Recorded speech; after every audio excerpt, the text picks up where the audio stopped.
நேற்றைய பதிவில் நான் போயிருந்த ஒரு அழகான குட்டி கிராமத்தை பற்றி சொல்லியிருந்தேங்க. அங்கே இருந்து நான் நிறைய விதைகளை கொண்டு வந்திருந்தேன். அதில் ரொம்பவே முக்கியமானது இந்த கொளிஞ்சி செடி தாங்க. இந்த கிரவுண்டு முழுவதுமே அந்த கொளிஞ்சி செடிகள் எக்கச்சக்கமாக புதர் மாதிரி மண்டி கிடந்தது. நிறைய யூடியூப் ஷார்ட்ஸில் இந்த கொளிஞ்சியை பற்றி கேள்விப்பட்டிருக்கேன்.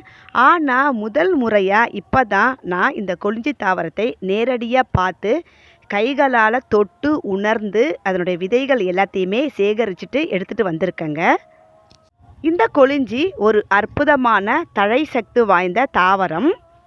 நெல் போன்ற வயல்வெளிகளில் அதிகமாக தழை சக்திக்காக இந்த கொளிஞ்சி தாவரத்தை தான் பயன்படுத்திக்கிட்டு இருக்காங்க. இதில் குட்டி குட்டியாக பர்பிள் கலரில் பூக்கள் இருக்கும். அதே மாதிரி விதைகள் எல்லாம் கொத்து கொத்தாக சின்ன காராமணி விதைகள் போல் இருந்துச்சுங்க.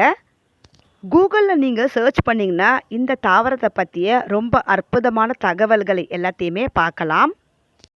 இந்த வீடியோ பிடிச்சா லைக் பண்ணுங்கள், சேனலை சப்ஸ்கிரைப் பண்ணிக்கோங்க. தேங்க்யூ.